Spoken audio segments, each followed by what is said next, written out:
Hello everyone, welcome back into this channel, and today I want to share the tutorials how to check the inside of your content that you already post on your Instagram. So first thing we're gonna do is just to make sure that your account is on a professional account so that you can check the inside of every post or every content that you already post on your account.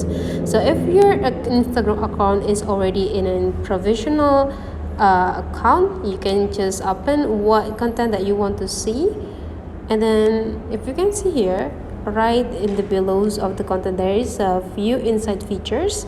Just go click it and it will be generated into the several information related to the content of your Instagram.